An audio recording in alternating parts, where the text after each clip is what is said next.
Dan yang paling mengagetkan adalah ketika saya pertama kali mencoba membaca Al-Quran.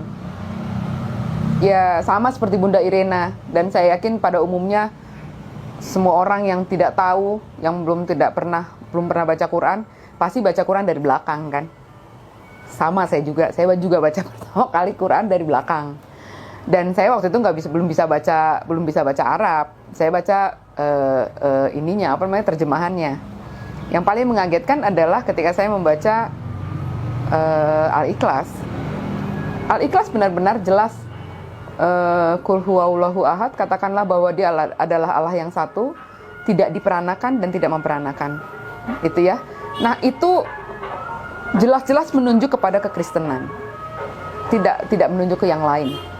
Jelas-jelas kalau buat saya ya, karena saya memahami itu, karena memahami agama itu sebelumnya gitu. Jadi ya saya sekaget-kagetnya. Oh, jadi ini toh yang membuat mereka kenapa sama sekali tidak mau menerima Yesus sebagai Tuhan dan Juru Selamat. Nama saya Francisca Monica Pangaribuan. Saya nggak merubah nama karena pengalaman membuktikan bahwa dengan nama itu justru saya bisa jadi trigger saya untuk berdakwah. Karena dengan nama itu kan jelas ya, namanya nama berbau Katolik banget dan Protestan. Saya tadinya HKBP di HKBP Gereja Kristen Protestan. Natif atau di? Saya dulu guru sekolah minggu. Oh, guru sekolah minggu. Iya. Pernah nggak ngajak-ngajak orang untuk murtad gitu? Murtad sih enggak ya, tapi saya memang begini loh. Jadi di dalam Alkitab itu ada perintah Yesus yang mengatakan bahwa pergilah dan jadikanlah semua bangsa muridku. Jadi ada keinginan buat saya juga untuk waktu saya masih Kristen itu saya pengen bawa saudara-saudara saya yang Muslim untuk menjadi Kristen, karena menurut saya di dalam ajaran Kristen itu ada keselamatan, gitu ya. Jadi kamu nggak usah capek-capek melakukan berbagai hal, kamu cukup percaya saja pada Yesus yang mati di kayu salib dan kamu akan mendapatkan surga. Jadi waktu itu sejak saya mengerti kekristenan, saya tuh pengennya orang-orang semua masuk Kristen gitu, karena saya pikir kasihan kan ya, sayang ya, ditawarin surga kok pada nggak mau. Nah, kemudian waktu saya tingkat 1 di kampus dulu, teman sekamar saya masuk Islam. Saya marah gitu, saya kesel karena kenapa sih harus masuk Islam gitu loh. Dari situ saya sebetulnya punya keinginan untuk menyampaikan kebenaran Kristen menurut saya waktu itu. Jadi saya pikir gimana caranya supaya materi yang saya pikirkan itu bisa masuk ke mereka. Saya cari dong permasalahannya apa. Jadi yang saya pikirkan, yang jadi timbul dalam pertanyaan saya waktu itu adalah ada apa sih dengan umat Islam? Kenapa nggak mau terima Yesus sebagai Tuhan dan Juru Selamatnya? Yohanes 14 ayat 6 itu Yesus berkata, akulah jalan dan kebenaran dan hidup. Tidak ada yang sampai kepada Bapa kalau tidak melalui aku. Jadi Yohanes 14 ayat 6 itu berkata, Yesus berkata, akulah jalan dan kebenaran dan hidup. Tidak ada yang sampai kepada Bapa kalau tidak melalui aku. Artinya gini, ketika orang nggak ada yang sampai kepada Allah kalau tidak melalui Yesus. Nah, buat saya dan buat sebagian besar orang Kristen pada umumnya, ini adalah ayat emas. Ini adalah ayat yang menjadi pegangan bahwa Kristen itu benar, gitu loh. Jadi nggak ada yang melalui Yesus, selain melalui Yesus nggak bisa. Kalian nggak akan bisa pernah sampai ke surga, gitu. Nah, ayat ini jadi pegangan saya, jadi ayat emas. Kemudian saya ingin sekali menyampaikan ini kepada sebanyak-banyaknya orang, karena saya pikir harusnya mereka bisa menikmati surga gitu loh, asal percaya saja kan. Nah, tapi kan umat Islam kok kayaknya nggak mau sama sekali ya gitu. Nah, waktu itu saya sekolah di tempat kuliah saya itu, di mana ajaran agama Islam itu cukup keras. Waktu itu teman-teman bahkan baru tingkat 1, baru semester 1, tadinya nggak pakai jilbab, semua di semester 2 tuh udah pakai jilbab panjang gitu loh. Jadi cukup keras muslimnya gitu waktu itu. Nah, saya sebetulnya bertanya-tanya dalam hati gitu, kenapa sih, ada apa sih dengan Islam ini? Kenapa kalian tidak mau terima Yesus sebagai Tuhan dan Juru Selamat? Bertambah lagi dengan teman sekamar saya yang ternyata hijrah juga masuk Islam. Saya marah dan saya kesal waktu itu. Pertanyaan ini terus saya tanyakan pada setiap orang yang ada di kampus waktu itu. Banyaklah teman-teman yang ditanya, atau pendeta atau siapa orang pinter yang dipanggil, pembicara-pembicara yang dipanggil ke kampus, saya tanyain. Nah, jawabannya semua sama, bahwa mereka ada selubung yang menutup pikiran mereka gitu. Jadi kalau mungkin di kita namanya belum dapat hidayah ya. Nah, tapi sebetulnya buat saya jawaban itu nggak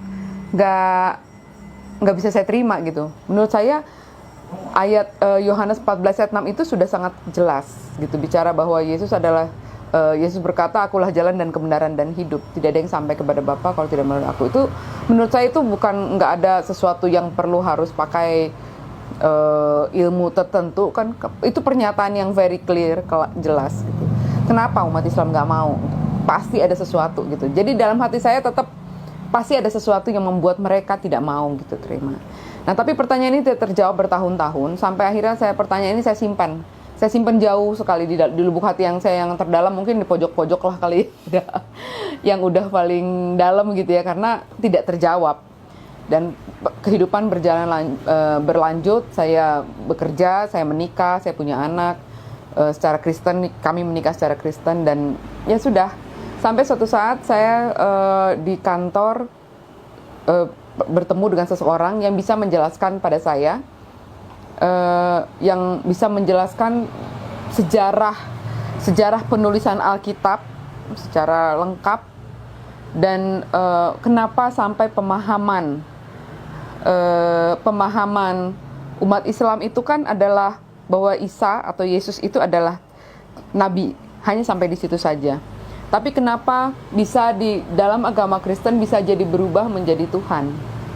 Nah, di situ saya memang belajar banyak kurang lebih selama 2 tahun mempelajari itu. Waktu itu diskusinya memang kami bicara soal banyak hal, mulai dari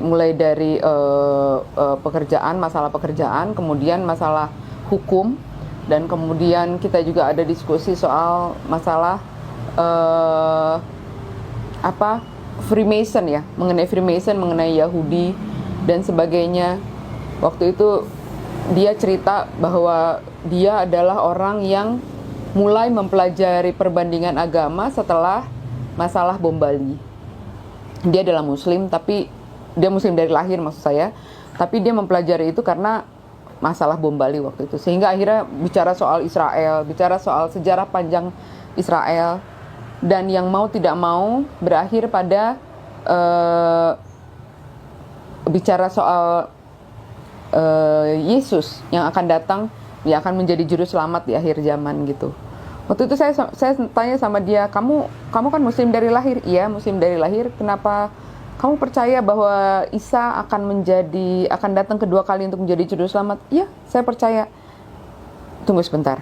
Kamu kan Muslim ya, kenapa kamu nggak, kalau gitu kamu kenapa nggak terima kalau Isa tuh adalah Tuhan? Hanya Tuhan loh yang bisa jadi juru selamat, saya bilang gitu kan. Nah, terus itu emang di mana Yesus bilang bahwa dia adalah Tuhan? Saya bilang ayat yang saya pegang itu Yohanes 14 ayat 6. Yesus bilang, akulah jalan dan kebenaran dan hidup loh. Nggak ada yang sampai kepada Bapa kalau nggak. Sekarang kamu baca coba lengkap satu perikop itu. Apakah di situ Yesus sedang bicara bahwa dia adalah Tuhan? Itu saya baca lagi. Saya pelajari lagi betul. Dan ternyata saya akhirnya mengerti bahwa yang dia maksud di situ Yesus tidak sedang bicara bahwa dia adalah Tuhan. Dia sedang berbicara bahwa ketika kamu mau ibadah kamu itu sampai kepada Bapa, ibadahlah seperti saya, sebagaimana Yesus. Yesus itu bilang, akulah jalan dan kebenaran dan hidup. Jadi sebagaimana aku beribadah kepada Allah, begitulah kamu beribadah kepada Allah. Maka ibadah kamu akan sampai kepada Allah. Karena bicara soal ibadah itu kan, bicara sampai kepada surga, kepada Allah, itu bukan berarti seperti jalan fisik ya, bicara jalan fisik gitu, bahwa seperti kamu lihat peta gitu. Bukan seperti itu. Biar bagaimanapun juga bicara soal surga itu bicara soal ibadah. Jadi sebagaimana aku beribadah, demikian pula kamu harus beribadah kepada Allah. Dan sebenarnya akhirnya saya mempelajari kembali ya Alkitab itu. Saya membaca lagi, benar juga yang dia bilang benar. Tapi saya belum yakin langsung di situ. Saya belajar 2 tahun untuk hal itu. Akhirnya saya baca lagi semuanya, satu persatu saya pelajari lagi. Saya seperti baru terbuka gitu loh. Jadi kayaknya selama ini kalau kita ngelihat gambar gajah tuh dua dimensi, sekarang saya melihatnya jadi 4 dimensi. Saya muter. Saya tahu bahwa gajah itu gendut. Dia nggak hanya besar, tapi dia gendut juga. Dia punya 2 kuping, bukan hanya sebelah kupingnya gitu. Jadi artinya saya bisa mempelajari, saya bisa melihat, mengerti isi Alkitab itu secara keseluruhan. Dia bilang, kamu harus baca Alkitab itu secara keseluruhan, jangan sepotong-sepotong. Ketika kamu membacanya sepotong-sepotong, yaitu pemahaman kamu seperti itu. Nah, begitu juga, akhirnya saya mempelajari itu kembali ya Mas. Ada sekitar 2 tahun, saya baca ulang lagi. Dan saya benar-benar puas karena apa? Saya terjawab, pertanyaan saya kan bukan hanya cuman masalah itu aja sebetulnya. Jadi ketika saya sebelumnya saya sudah membaca Alkitab itu bicara soal sejarah sebetulnya. Buku Perjanjian Lama bicara soal sejarah panjang bangsa Israel. Di situ sebetulnya ada beberapa pertanyaan saya, kenapa sepertinya Allah sayang banget sama bangsa Israel tapi enggak sama yang lain gitu. Bangsa lain selain bangsa Israel seperti bukan manusia gitu loh. Nah, itu semua pertanyaan itu akhirnya terjawab. Akhirnya terjawab satu persatu. Bagaimana Alkitab itu ditulis, bagaimana bisa ada perubahan dari bahasa Ibrani ke bahasa Yunani, sementara Yesus sendiri bicara pakai bahasa Aramaik, ya kan, bahasa Ibrani. Tapi kemudian kenapa kitab tertua yang ditemukan itu berbahasa Yunani? Gitu, Codex Sinaiticus, Codex Vaticanus itu kan kitab yang tertua yang ditemukan itu adalah dalam bahasa Yunani. Kenapa bahasa itu gitu? Kenapa bisa seperti itu? Nah, ini sejarah panjang yang harus kita pelajari sebetulnya kalau mau mengerti kenapa, bagaimana sehingga akhirnya pemahaman pun bisa sampai berubah. Sampai hari ini kita bisa melihat bahwa orang Kristen merayakan Natal sedemikian rupa ya, sedemikian megah dan mewahnya. Sementara Yesus sendiri nggak pernah loh ngajarin, nggak pernah nyuruh loh, nggak pernah menyuruh merayakan ulang tahun, tidak pernah menyuruh merayakan, apalagi merayakan hari kelahiran dia. Itu nggak pernah. Yang ada perintah tuh, ingatlah akan aku. Kemudian masalah perintah tuh yang ada, Yesus katakan, ingatlah akan aku. Kemudian untuk perjamuan kudus. Itu yang ada, yang diperintahkan di Alkitab. Tapi kalau perayaan Natal nggak pernah ada. Dan yang makin meyakinkan saya waktu itu untuk hijrah adalah di akhir tahun kedua itu, tahun Desember 2014, saya mengantar anak-anak merayakan Natal di sekolah minggu mereka. Di situ saya membaca di mading gereja, waktu itu di gereja saya ditulis sejarah perayaan Natal. Dan memang di situ disebutkan bahwa sejarah perayaan Natal sebetulnya adalah sinkretisme ya, perayaan gimana caranya pada zaman dulu orang Romawi pingin supaya ajaran agama Kristen masuk, tapi di situ ada budaya yang merayakan kelahiran Dewa Matahari. Nah, ini dipadukan gimana caranya supaya Yesus yang jadinya dirayakan, tapi tetap merayakan hari kelahiran Dewa Matahari, yang sebenarnya artinya dari situ kita sebetulnya bisa menyimpulkan bahwa perayaan Natal itu sebetulnya ya perayaan hari kelahiran anak Dewa Matahari jadinya sebetulnya. Cuma memang di mading itu ada ininya, ada disclaimer-nya di bagian bawah, dia bilang, tapi kita mengimani bahwa hari perayaan Natal ini itu adalah kelahiran Yesus Kristus. Tapi buat saya itu adalah pengakuan gereja bahwa ya memang perayaan Natal tidak pernah diajarkan di Alkitab. Gitu, tidak pernah diajarkan di Alkitab, dan itu semakin meyakinkan saya bahwa apa yang diajarkan di gereja banyak yang tidak sesuai dengan apa yang diperintahkan oleh Yesus di dalam Alkitab, gitu loh. Contoh lain yang mudah adalah Yesus tidak pernah mengajarkan kita berdoa untuk melipat tangan. Yesus tidak pernah mengajarkan kita untuk berdoa, doa Bapa kami pun Yesus katakan doa Bapa kami kok, gitu kan? Nggak melalui tidak dalam namanya atau berdoalah kepadaku. Yesus nggak pernah bilang berdoalah kepadaku, gitu. Jadi banyak hal-hal yang akhirnya saya pahami gitu ya. Dan di situ saya menyadari bahwa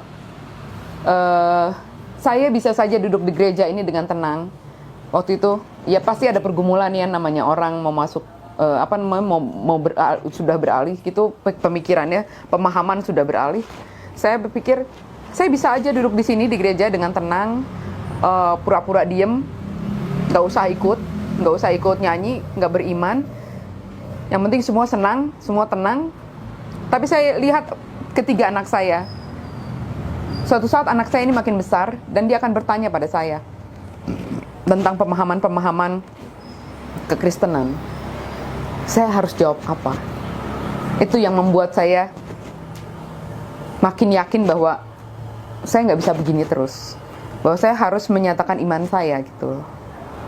Jadi udah saya makin yakin bahwa saya harus melangkah ketika saya menyadari bahwa ternyata Yesus bukan Tuhan. Yesus sepenuhnya manusia sepenuhnya. Dia memang utusan Allah, memang utusan Allah dia memang. Jadi ya karena dia utusan Allah ya sudah, untuk apa gitu? Untuk apa saya menyembah? Itu saya sedih sekali waktu bulan Januari, Februari. Saya pikir ya Allah, saya nyembah siapa ya? Saya nyembah apa ya selama ini gitu. Waktu itu umur saya hampir 40 tahun ya. Saya pikir hampir selama 40 tahun saya menyembah apa ya gitu. Nah kemudian pada suatu hari saya udah gak kuat lagi. Waktu itu kami berdiskusi dengan teman saya itu, saya berdiskusi tentang puji-pujian kepada Allah. Itu seperti apa sih sebenarnya di Alkitab gitu, bahwa di Alkitab itu nggak ada disuruh menyembah Yesus gitu, nggak ada. Nah puji-pujian yang sebenarnya itu seperti apa gitu. Sudah makin bikin sedih gitu loh, sedih saya, ya Allah saya selama ini nyembah apa ya gitu. Sampai akhirnya waktu itu saya kondisinya kerja di KPP di Sunter. Saya naik motor tiap hari sampai ke Cawang, dari Cawang naik kereta, dari kereta naik motor lagi ke rumah. Itu di motor saya udah nggak tahan lagi, saya bilang, ya Allah, saya hijrah di situ. Jadi saya mengucapkan kalimat syahadat, 2 kalimat syahadat saya pertama kali itu sebetulnya di motor justru. Dalam keadaan menangis gitu, karena saya menyadari bahwa saya selama ini menyembah apa ya gitu. Itu momen-momen yang paling berat ya buat saya, karena beratnya sedih banget loh mas, rasanya ditipu, rasanya selama ini gue nyembah apaan ya gitu. Itu yang paling momen yang paling menyedihkan tuh di situ sebetulnya.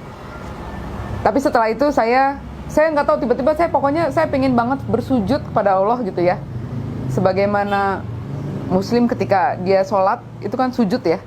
Saya benar-benar pengen banget saya sujud. Saya ya Allah, saya pengen sujud padamu, hanya padamu gitu. Jadi nggak mau sama yang lain, nggak mau sama yang lain gitu.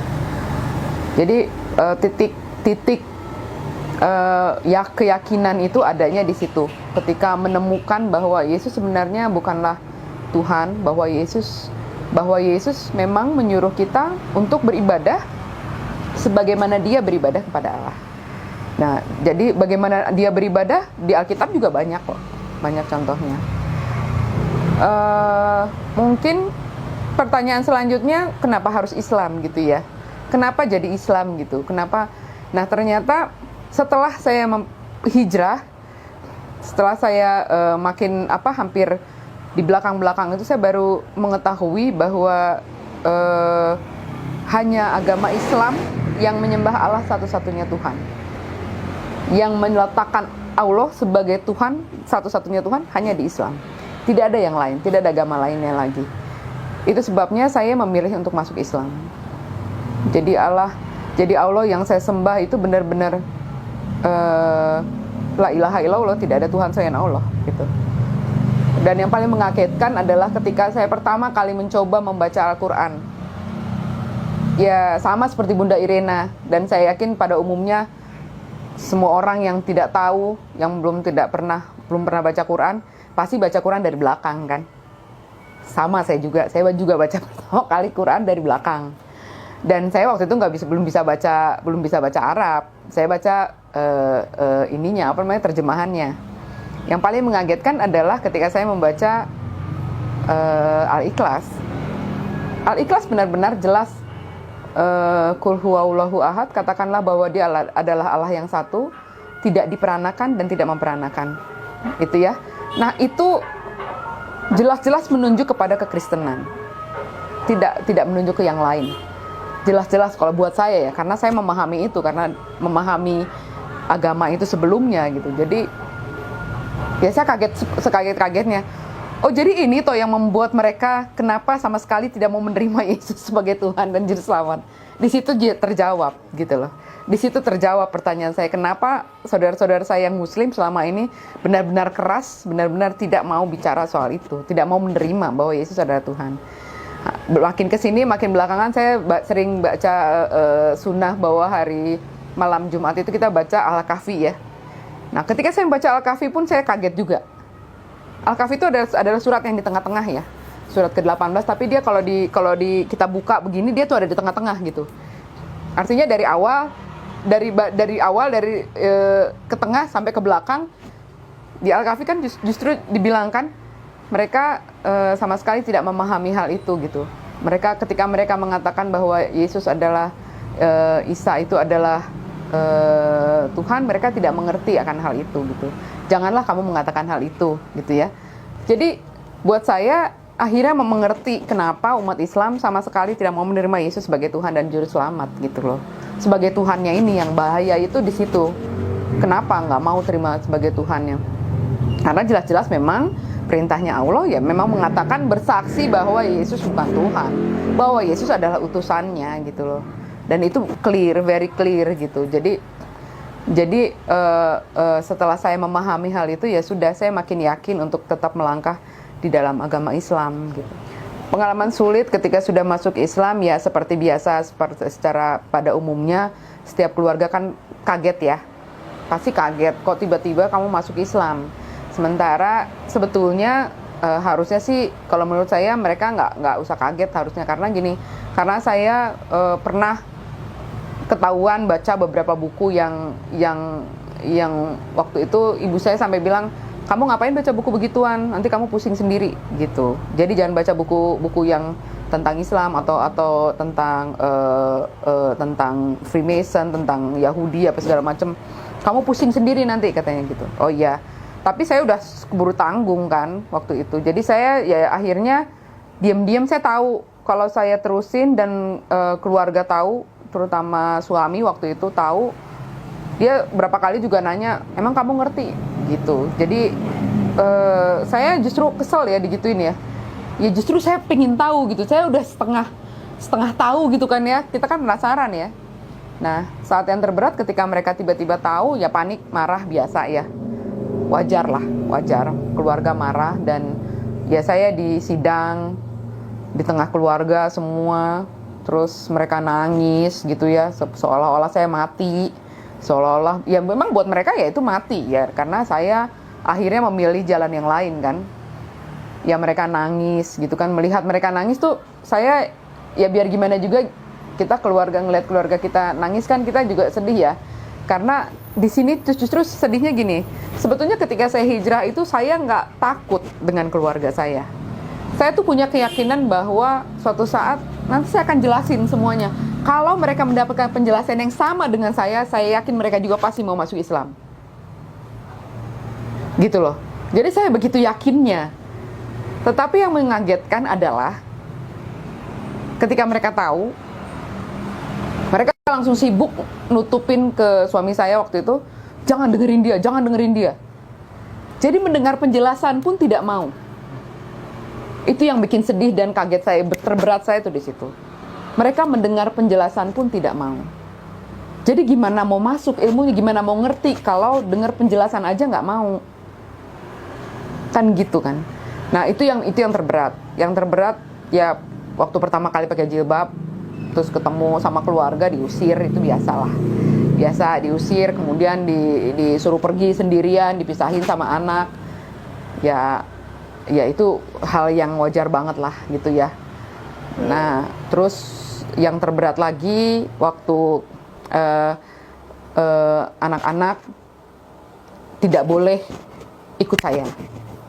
Padahal anak-anak kan bertanya, biar bagaimanapun juga mereka bertanya, kenapa mama masuk Islam?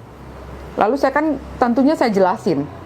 Nah, mereka dengan segala kepolosan mereka bisa memahami itu, bisa mengerti, bisa menerima, karena saya jelaskan dengan bahasa yang mudah. Saya bisa buktikan ayat-ayatnya di Alkitab. Ada ayat-ayatnya di Alkitab yang mudah buat anak-anak. Memang masalah makan babi, masalah hitan, itu ada di Alkitab. Ada juga larangannya, ada juga perintahnya. Tapi kenapa orang Kristen enggak mengikuti hal itu gitu. Terus mengenai hijab, jilbab gitu ya, di Alkitab juga ada, di Perjanjian Baru juga ada. Tapi kenapa orang Kristen nggak pakai gitu? Nah, itu buat mereka mudah jadinya buat ini.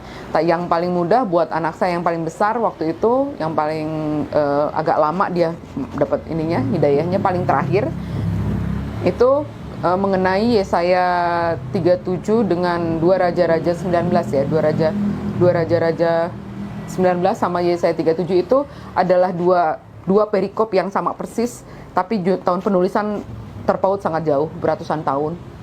Tapi kok bisa sama banget gitu. Jadi buat dia berarti Alkitab nggak bener gitu. Berarti Alkitab banyak nggak benernya gitu. Itu salah satunya di situnya. Terus yang terberat, mereka masuk Islam, mereka harus diam-diam sholat, puasa juga dilarang sama ayahnya, selalu dipaksa makan, dipaksa minum. Nah, itu kan berat ya, kita sedih gitu. Dan berarti mualaf ya Bu? anakku 3 mualaf juga, alhamdulillah. Terus waktu yang paling berat waktu mereka hitan, kita pulang, pas bapaknya tahu kita dimarahin, dipukul, dilempar gelas. Saya sampai berdarah juga kaki. Ya anak-anak kan lagi luka ya, masih kondisi luka, dimarahin berat begitu kan bukan suatu yang mudah ya. Itu yang saat-saat terberat yang kayak gitu. Tapi ya memang saya pahami lah itu apa namanya, reaksi biasa ya, reaksi orang. Islam kafah itu kan aturan yang Allah berikan ya, yang Allah turunkan bagaimana supaya manusia itu hidupnya teratur. Agama Islam itu adalah agama yang amat sangat menakjubkan sebenarnya. Dalam agama Islam itu diatur setiap hal, bahkan ketika sejak kamu buka mata, pagi-pagi bangun tidur, sampai kamu tutup mata lagi, tidur lagi, itu aturannya kan ada ya. Jadi Allah itu kalau namanya juga aturan dari Allah ya, itu aturan yang amat sangat lengkap. Ketika saya pertama kali mengerti tentang semua ini, saya rasanya seperti dibukakan suatu perpustakaan yang besar sekali dan saya pengen baca semuanya. Ya tahu sendiri kan, buku-buku agama Islam, sejarahnya, bagaimana kemudian aturannya. Kalau mau detail, lihat hadis. Bahkan sampai menjadi begitu banyak pertentangan kadang-kadang karena pemahaman akan hadis itu beda-beda gitu ya. Tapi itu adalah kekayaan dalam agama Islam, di mana Allah memberikan aturan itu dengan contoh bagaimana Rasul hidup gitu. Jadi Zakir Naik bilang, Quran bahkan bisa berdiri sendiri tanpa hadis. Tetapi Allah melengkapinya dengan hadis yang periwayatnya nggak bisa macam-macam, nggak bisa seenaknya kita buat-buat. Bahkan sampai hari ini yang saya salut banget adalah bisa ya hadis ketahuan gitu kalau dia itu hadis yang doif. How come? Itu adalah keajaiban kalau menurut saya ya.